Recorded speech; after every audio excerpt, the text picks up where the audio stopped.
if somebody is dealing with, if a young player, a kid or a young adult, talking 12, 13, 14 year olds, is dealing with stress and anxiety, as a coach, how do you deal with that? Is it just a hug? Is it just a pat on the back or something? I've got a great example. I've had a girl up until we got shut down in March for COVID. I had a new player arrive who was at quite an intense fee-paying school, and the systems of selection are very sort of, shall we say, political. It depends who your parents are, really, not understanding of coaching. And this girl was struggling.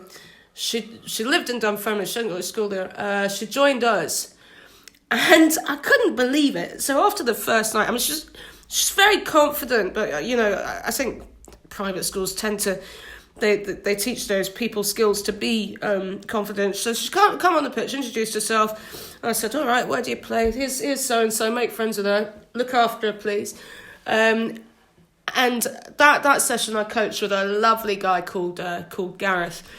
And he's a very, very calm coach. He's got a cracking sense of humour. I'm obviously very relaxed. I laugh at everything and I act the kid. And at the end of that session, she said, I mean, I love hockey, but that's the first time I've ever had fun playing hockey. I said, you must be joking. And she's like, no, it's so serious at school, and I've got all this pressure, and I'm actually quite depressed, but I'm seeing somebody. I was like, okay, good. And she was just battling it off.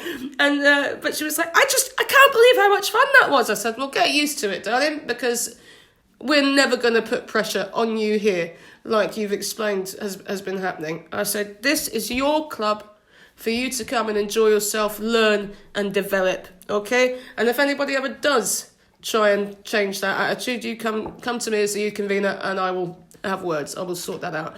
And she is just having the time of her life. She's made a whole batch of brilliant new friends that she didn't know, and she's delighted every time she comes, and she's an absolutely blinding player, so I'm really pleased to have her as well. I think she could go all the way. I think she's Scotland potential, because her attitude and dedication to sports as well is fantastic. So yeah, that's the pat on the back. That isn't put pressure on them, and look at how well she's doing now, and she's actually doing better at school as well, which is great.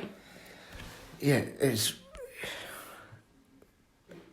giving the players the chance to gain their emotional maturity. Mm-hmm. To learn these lessons and say, look, this is the alternative. This is what you can be doing instead. I mean, you can't put a line on it, because everybody's different, and everybody's going to have different experiences, and everybody's going to mature at different levels. So, yeah, that's a really good example of something that made me quite proud this year. Actually, I get a lot of pride in that.